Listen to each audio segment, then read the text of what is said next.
Good afternoon, students, faculty, honored guests.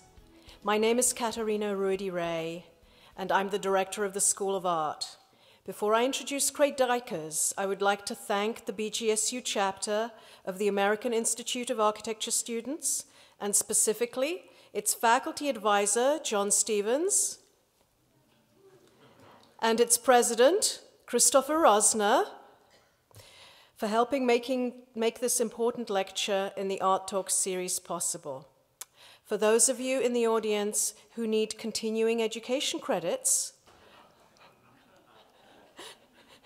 please direct yourselves to one of the architecture faculty who will take care of your needs. Now on to our speaker. Craig Edward Dykers was born in Frankfurt, Germany in 1961 and has lived extensively in both Europe and North America. He received a bachelor degree in architecture at the University of Texas at Austin after initial studies in medicine and art. Mr. Dykers has worked in Texas and California and co-founded Snøhetta as an integrated architecture, landscape, and interior design company, first in Oslo, Norway in 1989, and subsequently in New York City in 2004 in Bowling Green Square. He has worked on the design of several prominent cultural projects, including the Alexandria Library in Egypt, the Norwegian National Opera and Ballet in Oslo, and the National September 11th Memorial Museum Pavilion at the World Trade Center site. Other projects include the Lillehammer Winter Olympics Art Museum and the Norwegian Embassy in Berlin. His work has received numerous awards, including various categories of the World Architecture Awards and most recently the Mies van der Rohe Prize. Active professionally and academically, Dykers is a member of the Norwegian Architecture Association, the American Institute of Architects, is a fellow of the Royal Society of Arts in England, and vice president of the Norwegian American Chamber of Commerce. He has been the diploma adjudicator at the Architectural College in Oslo and a distinguished professor at City College of New York City, as well as a guest professor at the New York Architecture Studios of Syracuse University and Cornell University. He has lectured extensively in Europe, Asia, and the Americas. In addition, Dykers has been commissioned to complete various installation art projects in public spaces, many of these focused on the notion of context, nature, and human nature. The Wolfe Center is Snøhetta's first completed US project. In 2009, it was declared by Archetype magazine as the second most important performing arts center design in the USA, behind the Dee and Charles Wiley Theater in Dallas by Rem Koolhaas's Rex OMA, and ahead of Dilla Scofidio Renfro's Alice Tully Hall at Lincoln Center. Many people worked on this project. Snøhetta are the design architects, with Vanessa Kasabian, the project architect. The Collaborative of Toledo are the architect of record, and Rudolph Libby, the prime contractor. Rudolph Libby received the highly competitive Build Ohio Award for their handling of the complexity of the construction in this project. Ryan Miller was the project manager on behalf of BGSU. And artist Anne-Katrine Senstad contributed the wonderful 86 by 24-foot photographic mural in the grand lobby. Together, their efforts have brought us this magnificent building. Ladies and gentlemen, please help me welcome Craig Dykers.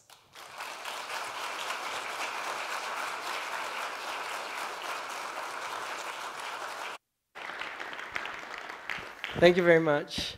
I was told I was the first person to enter stage left onto this theater, so that's a great feeling. It's a wonderful stage to stand on, and thank you all for coming here on this cold day.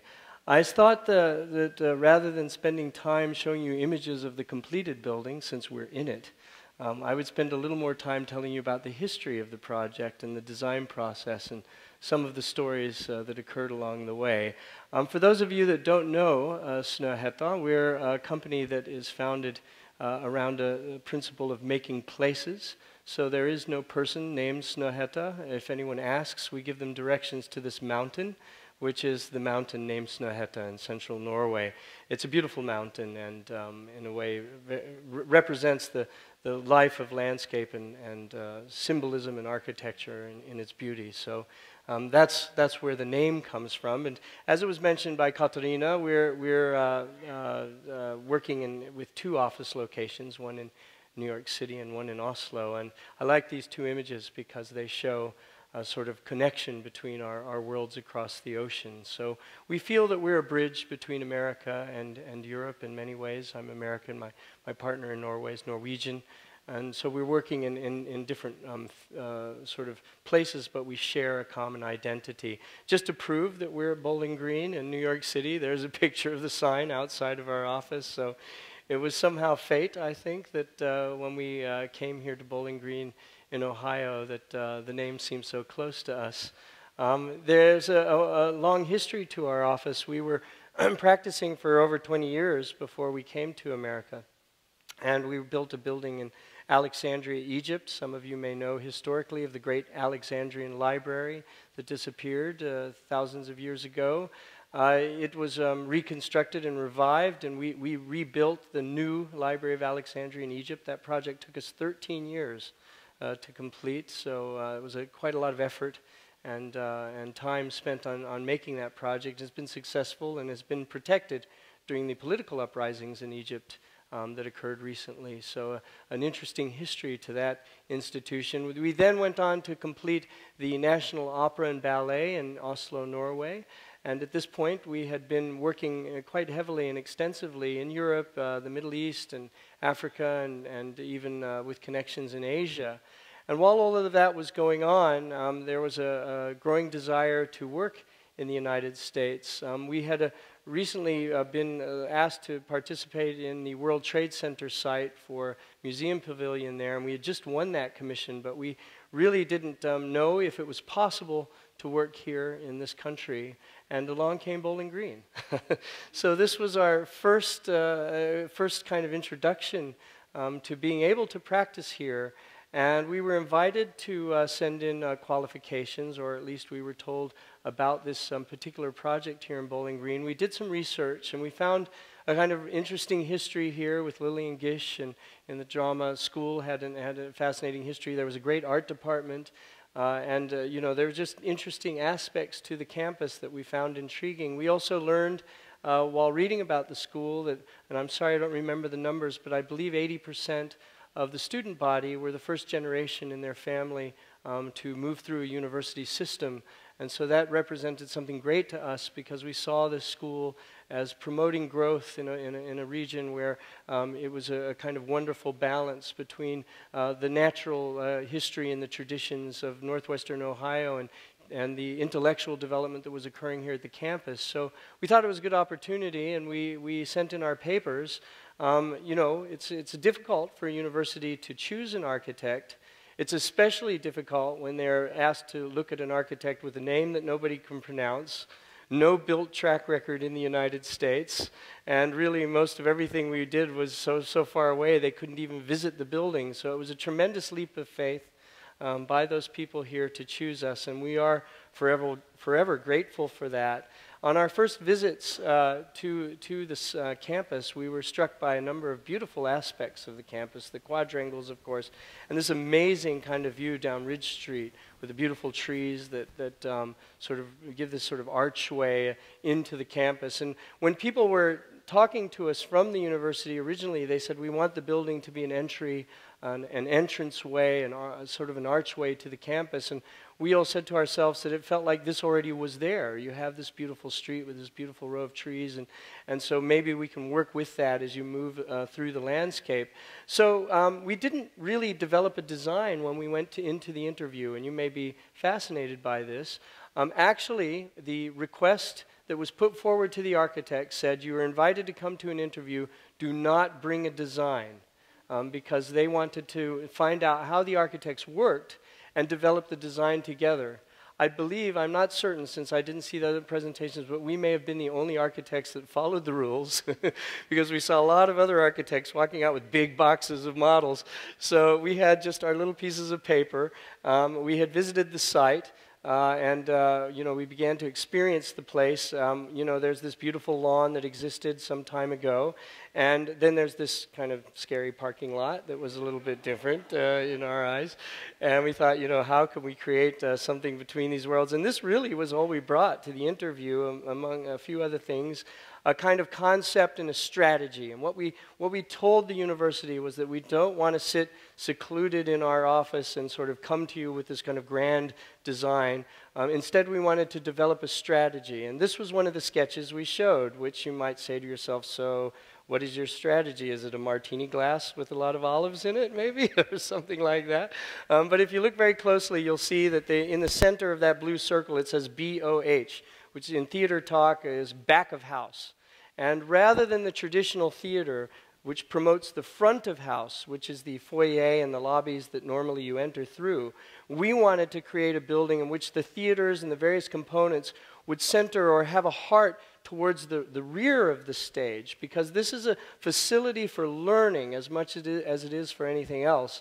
And that somehow would be our concept, and we would develop this project together with various people in the school. And it seemed to resonate with everyone at the table, and we received the call that we won. I remember we were in New York, and we got the call. It was just a thrill. We jumped up and down in our little cobbled-together office and thought, oh, my God, I hope they don't come here to see our office, because our Oslo office is kind of huge. We have 100 people, and we had just been establishing ourselves in the United States. But we put everything together quickly, and then we realized we needed to set up a workshop process. We didn't want to design this in our studio directly. So we proposed that we come here, we bring our staff to Bowling Green, the art department, and there's a picture of, there's a man named Steve who always gets, if you know Bowling Green, Steve gets everything done. He sort of helped us orient ourselves within this space. This is a workshop inside the art department, just outside the building. And we set up shop in there. We brought bits of wood and paper and drawing utensils. The architecture school kindly lent us some models that they had made of some of the existing buildings, so we used those. Thank you, architecture school, for that. We set up a chalkboard, and Theater Projects, who are the great theater designers who have designed this space that we're in and much of the workings of this facility, were also there. And this is one of the sketches they were making about the orchestra pit, which many of you are sort of sitting just adjacent to. These rise up and down, and they go quite deep into the ground. And you can see here, this actually is two sketches. This is a sketch by Theater Projects and a sketch by sketches by Snøhetta at the time. And we were just peeling out sheets of paper and coming up with ideas and talking around the table. It was really very exciting. We realized, of course, that at that time there was the Stadelmeyer, I'm sorry, did I pronounce that correctly? Stadelmeyer Hall, I got the extra T in there. Stadelmeyer Hall, which existed on this site, and we were trying to understand what to do with it. As architects, we really didn't want to take it down. And if you look very closely, actually, in these last sketches, you'll see there's several circles in them. And that's because we were trying to engage Stadelmeyer in the new design. I think that's the kind of building that's loved by architects, and everyone else just hated it. You know, it was just, you could not find any, you could beg someone to say something they liked about it, and they would run away in fear. So we eventually realized that there was no way to maintain this beautiful structure. It had won awards in the past here in Ohio, but sadly its time had come. So it went from what you see on the left to what you see on the right during this process. We actually were able to reuse some of the material that helped build the berm and so forth, although some of it was not possible to reuse, but we did try to do something with it. But it was part of this story. Then we had this new green plate, which, as you can see, we were not only creating green where there was actually green, but we also layered some green over the space in front of where the parking lot is. So we were thinking we might create a big green core to the university. Then we brought in a bunch of blocks on another meeting, and we worked through the program with Theater Projects and the directors here at the university. And we came for another workshop, and we had all these different functional elements, and we moved them around, and we were trying to find out what is the best combination of functions that could work. And we were all literally sitting around the table, pushing blocks around, talking. It was about I don't know, maybe 10, 12 people, maybe more, 15, all working on this design together. And it was very energetic. And this is perhaps the most famous picture of that whole process. I love this picture. If you look very closely here, you can see these are architects on the left here, some of the architects from Snøhetta, Mike Donardo and the partner architects, the collaborative, we'll mention them in a moment, some of the clients, theater projects, and this is Bob Waddle in the back, really nervous about the money. We've shown that picture around the world. I've shown it in Paris, I've shown it in London, it's been everywhere, that picture. I love it because, you know, it really talks about the dynamic conditions that these workshops really move through. And, you know, and even though this project actually came in under budget, I think Bob would still be a little nervous about the money. There's always that kind of anxiety. But we worked quite closely with even the university capital, the planning department here. So everybody was involved. Now, this was the first sketch where we were all sitting around and we had bits of paper, bits and pieces of wood, and we had you know, little knives that we were cutting things out of. And everyone was saying, well, you know, all those blocks are great, but what's really the meaning of this place? And we pushed together a few pieces of paper. And one time there was this piece of plexiglass block, and we just lifted up this little piece of wood sheet that was there and stuck it on it and threw a block on top, which was the fly tower. And everybody said, that looks kind of interesting. And we all stepped back and looked at it. And this is another great picture here where everybody for about 10 minutes went, And some people look remarkably like, maybe this is not good. Maybe it's good, or it's scary good. And there was a long time where we talked about it. We moved around. We took it off the table for a while. It eventually came back. It just kind of moved back and forth. But everyone realized that there was something about this form that was rising up from the ground and that was somehow pointing into the heart of the campus that resonated with everybody. So we took it back to the office. Now, there's another story that was going on in parallel to this, and that was that I had actually been to this part of Ohio in the past. I loved it, and I remember there was a joke that everyone told me that it's so flat that if you look long enough, you can see the back of your head. You know, this kind of amazing flatness. And what's beautiful is in the fields and in the agrarian landscape, you'll find these rocks sometimes, which are called eccentrics. Eccentrics are the name for these rocks that the glacial ice had brought here from the great north during the ice ages as the ice pushed over this landscape and flattened it. And when the ice retreated, it wasn't strong enough to pull the rocks back with it, so it leaves these kind of large boulders, and you might see them in the fields sometimes. Farmers are aware of them because they sometimes hit them with their plows or something unexpectedly. And that had been a discussion from the very earliest days, because actually, and this is a very odd picture, but one thing that we did do during the competition was we had found this rock, which actually comes from the Oslo Opera House during construction, and it was lying around on a desk, and it's flat on the bottom, and you can see it's kind of clipped up on one side. And we looked at this rock, and just on our way out the door to fly to Ohio for the interview, I threw it in my bag, and I said, "This is our lucky rock." And I brought it to the interview, and it was in my pocket, and I kind of had it all the time. And I think I pulled it out during the interview just quietly and set it on the table and didn't say anything, and I just thought it was our lucky rock. And when we won, I was sure it was our lucky rock. So actually, it became a kind of something that we held dear in the office, and now actually we carry this lucky rock with us to various other interviews, which we sometimes win. So it's our Bowling Green lucky rock. But you can see that when you go back to the eccentric discussion of the rock, we started to develop forms that were like these kind of geologic elements that had been pushed and kind of clipped and carved in a very unusual way by the movements of the glacial ice here 20, 30,000 years ago. And so we brought to the next other set of workshops these kind of odd forms, and we started to put them there on the site, and we moved them around, and we're really trying to get a better understanding of what it might feel like. And some of them were always sort of moving in one direction, pointing off of the orthogonal grid of the campus. And so this is a nice little composition of our lucky rock, one of the sort of earlier study elements that we made in the final piece as seen from a sort of corner. And you can feel the density and the sort of movement of this object across the landscape. Now, one of the things that everybody said to us, especially those that were interested in money, was, well, that's pretty neat, but it's going to cost a lot. And we said, well, yeah, but it's possible to come up with a way to think about how to make this efficiently. So the most efficient kind of thing that you're all used to is just build a big box, right? That's what everybody does, and you see it, and you can see it almost everywhere you look. But if you take a big box like this and chop the top of it off, so you kind of cut the top of it off and then rotate it up and flop it around, that's the shape of the building. So it's not that expensive or that strange. It's just a box with the top cut off, flipped over and laid on its back, and it creates this enormous triangle.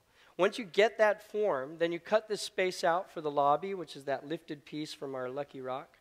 And then you allow this passage through the building, which is what we call the back of house street, or the gateway between the music school and the art school. And then you allow the theater portion of the building, the stage tower, which is just behind me here, to rise up through that. And that became the diagram for the building. And so you can see, these are construction photographs, the consequence of that, this unbroken line, which leads, it's hard to see today, and it's been hard to see in construction, but once all the tents and everything get taken down, things start to sort of be more clear around the site. You'll get this kind of view straight up to the sky. So when you approach the building in one direction, your eye will just go straight up to the sky, which can be so big here in this part of Ohio. In the other direction, your eye is brought right down into the ground. So it's this kind of balance of uplifting and sort of grounded spatial feelings, which we think will be quite dynamic once the building is matured. Here's some of the early sketches of that form where you cut a section through it and you can see the stage tower coming up through this very simple triangular element, cutting through it in different parts of the building. These are very early sketches. You can see how we started then to build in the educational facilities within the triangle, because the triangle was high enough that we could get 2 floors of educational facilities within the height that was required to put in this auditorium that we're in now. And the next idea we had, which I'll kind of run this through again, it goes a little fast. If this was the kind of eccentric that we had, this kind of big rock that sort of just kind of got pushed here, then what happens actually, interestingly enough, in history, if you look at these eccentrics, the way the glaciers work is they push massive amounts of debris. And when they return, not only do they leave these big rocks, but they leave lots of debris in their trail. And so that's kind of called a moraine in the glacier world. So it's as if this earth had been pushed and pulled back, and that's what created the continuation of the triangle down towards the lawn, which by a wonderful coincidence, and actually the reason why we maintain this idea is that it faced south. That big lawn could actually face the south, so in the summer, the students could lounge on this space and have a wonderful sort of experience relaxing in the sun in this particular part of the building. So you can see some of the earlier sketches, and these are just, I'm showing you some of our development stuff because that'll be perhaps more interesting today. You can see how this sort of moraine or this debris field kind of pushed up against the back, and when it returned, it revealed some of the corners of this eccentric rock. These are just some views of the study models. We create a lot of models, physical models as well as computer models. As the project grew, the forms sort of grew together, and then we started to put it on site. And here's one of the earlier studies, and what's interesting about this is that although the building faces more or less one way today, we had tested it orienting in various directions. And there were a lot of discussions also about where the loading dock would appear, whether the loading dock should be on the Ridge Street side or on the art school side. And that took, I think, maybe 9 months to decide that. And I lost a little more hair, but we finally got it sorted out. Then we also started to place the building into its context from an overall view of the campus, which really does have these beautiful quadrangles inside the development of the core of the campus. And we were really interested in this notion of the building kind of slightly rising as if something had been taken away from the underside of it, and you slip into the building. You don't go through a door, you don't enter it, you kind of slip in. And that was a part of our thinking. And there would be this grand picture window that would allow you to see students at work up above the parking lot that was going to be out there, which we were still trying to manage as a green area. In this particular view, you can see coming from the library, this is a very early sketch where the slope of the building was much more dramatic. We were testing it. But here's the sort of, I'd say, about 1/3 of the way through the design process sketch, and this is sort of construction process view, where you get to start to feel that same quality of something that tells you you should enter here, but you're not able to see the door immediately. We then began to create more physical models. So we do a lot of hands-on work in the office. We like to say that we move back and forth between making things and thinking about things. We like to say in our office that if you're only thinking with your brain, you're not really thinking. You need to think with all parts of your body to gain a new perspective. I need to get my glass of water here. New perspective on the work. So we created a large-scale model, and that began to tell us give us more detailed understanding of some of these spaces. As you look down from above, we realized we had to form the theater roof to kind of pull up out of the top of this triangle to minimize its height in the landscape. These are some very nice views. This is a very large model, I'd say about 6 feet by maybe 3 feet, 2 feet, something like that. And then looking up from the back, seeing this lawn reach up towards the administration areas and the loading dock being integrated into the side facing the art school near their loading dock. The consequence of this debris field kind of thing that was left as a lawn for the students, which there used to be that rock there that they painted you paint every year, and I think it's been moved now to a little triangle. I don't know, it might find its way back onto this hill one day, we'll see. This is an early sketch of the loading dock, and you can see we started to work with a kind of interesting canopy feature that could screen the loading dock. This was a very early sketch again, and the midterm sketch, you could say, halfway through the design process. Then we had a whole new set of meetings, and then once we had really defined the concept, we needed to get down into the nitty-gritty, into the planning of the building.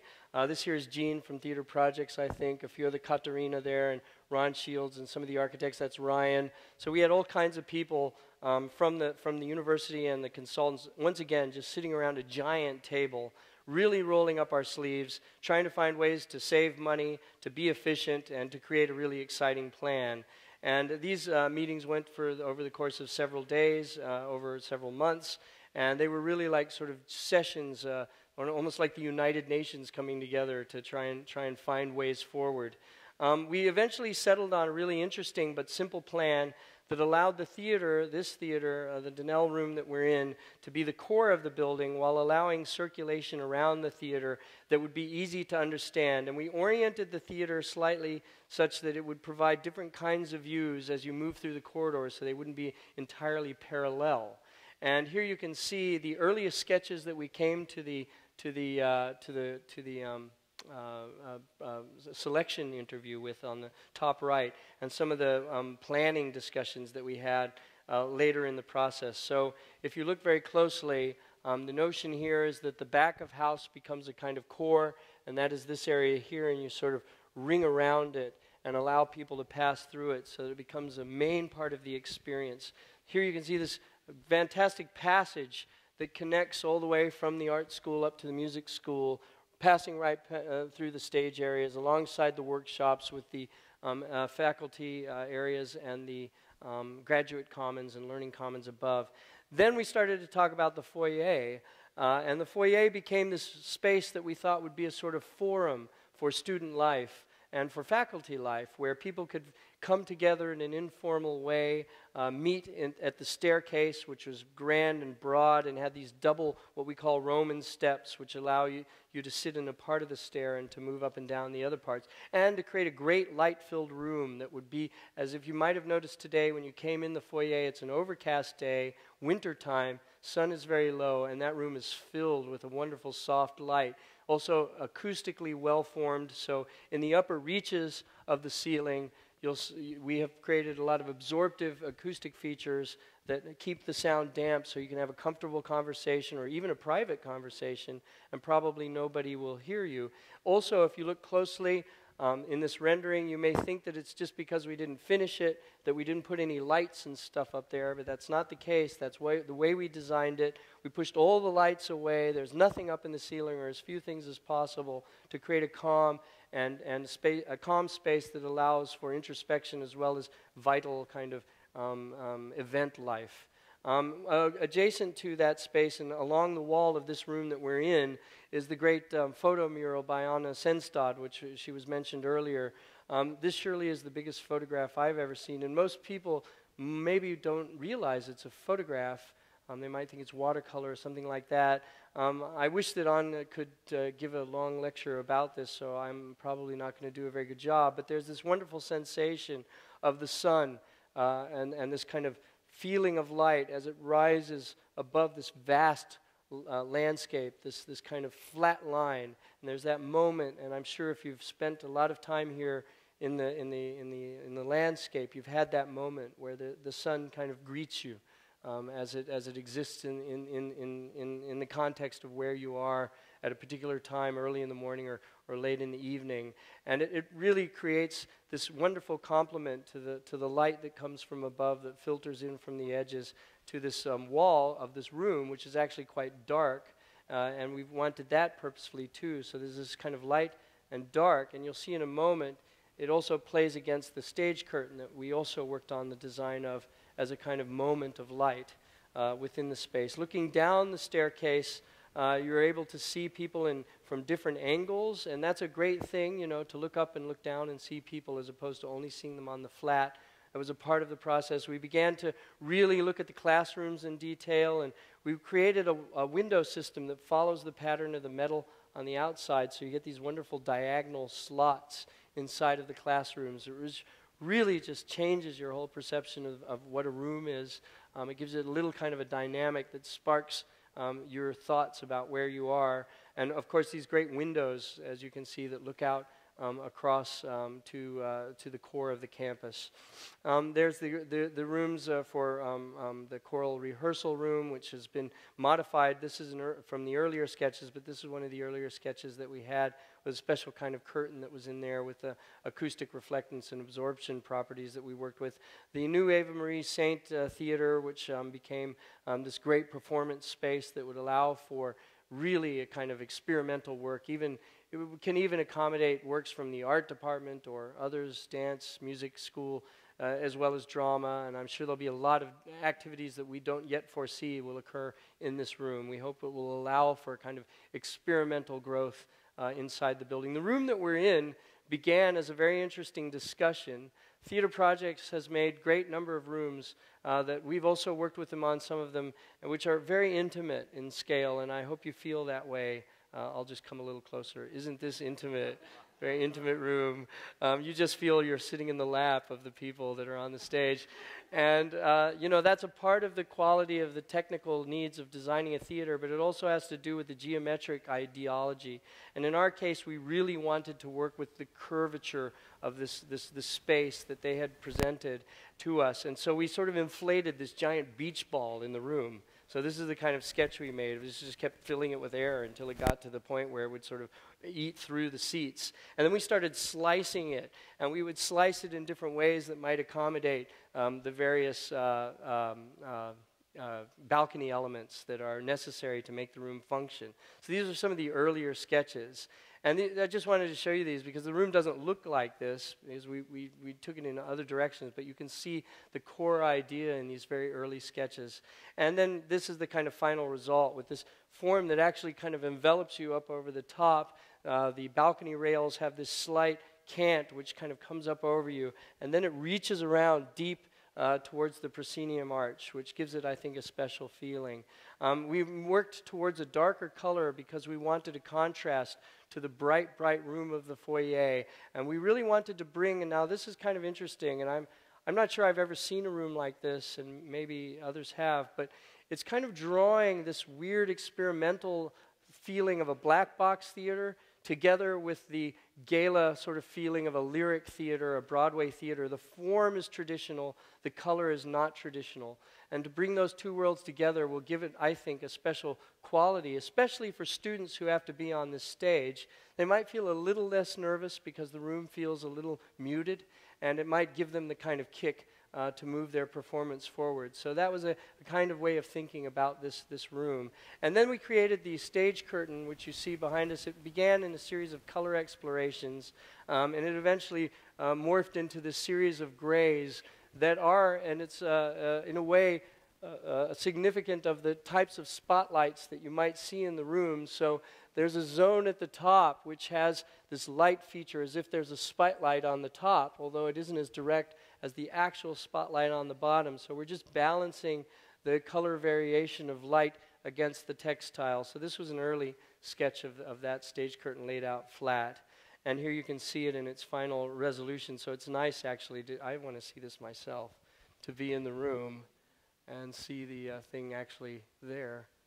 It kind of looks like that, I guess. The last few features to talk about are the landscape. We worked quite a lot. You know, Snøhetta is a landscape company, and our work is building up the idea that architecture and landscape can work together. And that started off early with this passage that was really part of drawing the landscape through the building, through this passage behind the stage area. And that became the sort of street system, which was really a chance for students to get behind the scenes and see what's happening and see the rough and ready of what it is to make performances. We also worked with the lighting to create a natural lighting condition at night where just the ambient light from activities inside would bleed to the exterior. And then we began to think about the landscape in the front of the building and how you would go through this very, very sort of clean sort of slot that reached out to this small piers of landscape towards the parking lot. You'll notice that there are berms that face toward, in a way, towards the south. The reason is that we began to notice as the project moved on that the parking area would never become a park. It would stay a parking area for at least for some time. So we created these berms to allow you to look into the distance to the line of trees beyond the ROTC building back there without necessarily seeing a car bumper or something right in your face in the lobby. And so while the university did quite a lot to remove a number of parking spaces away from the building, we still felt it was important to work with those landscape features to try and minimize the impact of the vehicles so close to the building without erasing it altogether. This is a view of that space under construction, and I just love the compression. I didn't get my way here. I think I wanted this space to be only 8 feet high. I'm a short person, so that would still need 3 feet more. But for taller people, as you have here in Ohio, big tall people, they'd probably hit their heads. So I think I don't remember if it's 12. Does anyone remember? Is it 12 feet roughly? Maybe 11. It's taller, but it's still, you get the same impression there. Of what that room is. And here's some of the last views that we were creating of the building. This is just towards the end of design development stage, second stage, leading into construction documents. And the last picture here that I'll show before time for questions is probably the last image we created of the building during a construction period, construction document phase. This is the image that you often see on many of the bits of material that are published for the building. The truth is, actually, that was the last time we began to really render the idea of the building, because by this time it had already taken on a life of its own, and it was being built here, you know, the building was maturing in a sense without us. So it was interesting to see then how it would develop. When they began to dig the ground, or just before they sort of put the first shovel in the ground, they had this wonderful ground building ceremony, which some of you might have attended, where they actually built, the art students, I believe, created this kind of ceramic object, which they kind of hoisted out of the earth and built a model of the building in front of everyone. And others had built the outline of the building on the ground, so you could walk into all the rooms. There was a wonderful music display of Norwegian music, I believe, and it was just an amazing experience. And we tell everyone about this and how supportive everyone has been for this project. So we are really, truly humbled as architects to be here and enjoy all of the support that this project has had over its lifetime. So really what that meant for us is that we came to America with this commission, a major commission, yes, but an uncertain commission, the World Trade Center site in New York City. And we didn't know if it would be built. Nobody could say yes or no. It was a very chaotic and difficult project. This was taken on September 11th, by the way, last year on the 10th anniversary. But we didn't think we would do more. But I think because of this project, because of Bowling Green, we've been able to grow. We are building and designing the new San Francisco Museum of Modern Art, which is a fantastic project that we've recently been commissioned for. We are now the architects and landscape architects in charge of reconstructing all of Times Square, an area that's basically between 40th and 50th Streets and 7th Avenue and Broadway. Rather very intriguing commission that has a great many challenges. And we're, in a way, just thinking back between this first little strange thing that appeared somewhere in the art department and became this thing that we're sitting in today. So before I close, I want to say thank you to everyone. I have a lot of our team here. It really is a privilege for me to be here to speak. It just so happens I have the bigger mouth than everybody, so I get this job. But our architecture team is here. We have many, can you people from Snøhetta group stand up, please, if you're out here. This is the architects who worked with this, Elaine, Vanessa, there's Alan, Nick who's from Ohio, Claire, landscape architect up there. And we also have the collaborative here. I don't know if anyone is here from the collaborative. Our partner architects from Toledo, they were here, but they had to go home and change, I think. And theater projects, could you stand up, please? Theater projects, the theater designers. And then, of course, all the faculty and the students that we talked to. So thank you very much, and I'll take some questions. Thank you.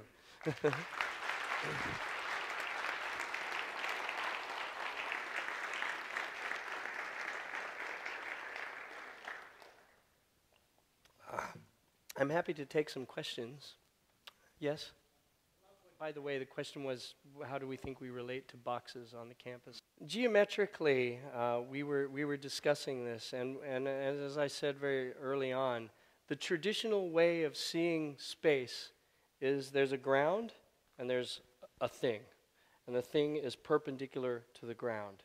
And that's what a box is essentially. It's a manifestation of this very simple relationship between the earth and an object. It often ignores the sky, and despite the fact that the sky is probably 80% of our world that we move through, it's minimized in our perception. And the boxes, not only do they point down because gravity is winning, I mean gravity always wins, but also they're cutting the sky in this harsh line, which divides you from what's behind it, this line, like a wall. So with our project, we thought, in order to bring prominence to this flatness that you find here, you need to play off of it. Instead of making more lines that are parallel to the ground, you need to make one that's off the parallel. And then when you look along the silhouette, it would bring the sky to you. And that's the sort of issue that we were trying to work with. That's, you know, some square buildings do that too. I think the library, and I know the library is challenged and it's out of date and it's unfortunate and it could be a better library. But I don't think, again, maybe as an architect you find joy in things that other people hate. But the way that mural is, and that leads you up. And from a distance, when you're coming in to Bowling Green, you can see it, and it actually does lead your eye upward, and it's essentially a box. So the question was, to those that you might not have heard, is how does our office manage to move forward something like this? And it clearly isn't from one person. So how do we do it? Can you pay me some money and I'll tell you in the back? The thing about our office that I really enjoy, A, is that we have enormously gifted people working there, and B, we've created the kind of environment where those people can have a say in the development of a project. That extends beyond the office to the context of working with those outside the office. So we just enjoy interacting with people. And if architecture is about making places for people, then why shouldn't we enjoy also working with people? Instead of sitting in a corner and sort of making things and saying, here, take it or leave it. You know, you could do that in all other professions. So I like to say often that architecture is more like medicine than we give it credit for. Maybe because I was interested in medicine as younger. But, you know, when you go to a doctor, there's the kind of doctor that sort of looks at you and just throws you a couple of pills and says, I'll see you tomorrow. Or there's the kind of doctor that sort of, you know, wants to touch and find out, you know, really what it's all about, and spends time understanding you and developing a solution that's right for you. May not even be a pill necessary. And I think architecture can be that way. And I think really, you know, it's true what you say, though. To be honest, as architecture students, as there are in the front row, a building like this does not happen every day. A lot of buildings like this are dreamed about every day, but they don't get built. It takes the right kind of collision of worlds. In this case, a university that had dedicated faculty, a vision from the very beginning to make a core cultural identity, and the support and provided support to an architect who really wanted to be a part of the place. The stars have to align. Yes? The question was, there's a, you know, an idea, you know, can it be too simple, or can we comment on that?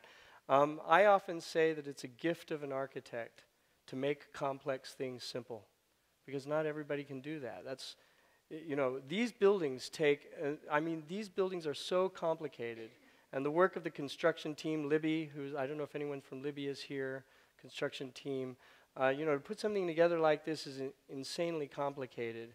So to make all that complexity simple and easy and direct, you know, that doesn't take, every person cannot do that. You have to have a very strong 3- and 4-dimensional sensibility, and you have to have the capacity to work in large, complicated groups. So to have something like that you can always return to really helps. I'm not saying that all diagrams or all ideas should be simple. That's not, for sure, not the case. In this particular case, it was necessary. But a smaller project, for example, one that has less complexity, might allow for a more complicated diagram. But I have to say, another answer I would give you is that I feel, after having taught in Europe and other parts of the world, architectural education in the United States has gone astray. It tends to overcomplicate things. It over-theoretizes. It's over-academic. It's too many things happening. People can't just like calm down and like say, yeah, you know. All right, yes?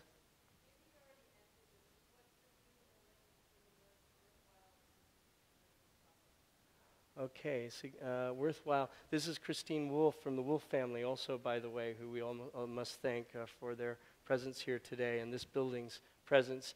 What was most worthwhile for us? I think being here right now probably must be it, maybe. But in terms of the past, any thoughts? Anybody from our team have any thoughts? Anything pops into your mind? You know, I remember, okay, there was one story that we told earlier that's maybe we shouldn't retell in such a large public audience. There was a time when this building was almost not built, and I think it was almost not built 4 times. But each time, someone stepped up to the plate, right at the last second, and saved it in some way. There were different people at different times, and each of those people, they'll know who they are, and Ron Shields, who's here, is one of them, and you know, there's just when that happens, you know, that means there's so much connected to a place that it's got blood, you know, in it, that I think would be something meaningful to see people rally around something like that. You know, even without our, we weren't even hands off, really. Yes? Yeah, the question is, let's talk about the thoroughfare that runs through the back. Obviously, you need it for technical and logistical purposes with stage design. So there are needs where the workshops back there have to have access to a loading dock and all these things. So that is ideal. And you know, if you've ever been in many theaters backstage, they're like rats' nests. You know, you're like, where the hell am I? And you know, it's amazing they can find their way from the dressing room to the stage. But with this one corridor, you have one identifiable space that no matter where you are, you can filter into it and get somewhere. The second thing is that it joined appropriately the music school and the art school, which were perfectly sort of opposite one another. And so it was a chance to join the primary student and faculty circulation with the primary logistical platform of the building, which is, I think, unique, because normally it's the other way. Normally the architects will say, we've got this amazing foyer, wonderful public space, we'll draw everyone through that, and so all the front of house becomes the platform by which the building is recognized. With this building, as I said, it was our first strategy. We wanted to reverse that. That doesn't mean that the front of house isn't important, it is, but the way students will react, I hope, to this building is they'll think, yeah, I'm in there, I'm in the trenches with everybody else. Okay, I guess that's about enough questions. Yes. One more? Yes? Acoustics are the unsung hero in architecture, and we know this more than anybody. I personally have been working on theaters for, 30 years or something, and when we made the opera in Norway, the ballet opera, that was a great example of conflicting acoustics, where the ballet really wants to dampen the sound, and the opera really wants to widen the sound. And so the joke always was when you were designing a ballet opera house that if anything was working 100% perfectly, you knew you made a mistake. All right, thank you so much. It's been a pleasure, and I see you soon. Thank you.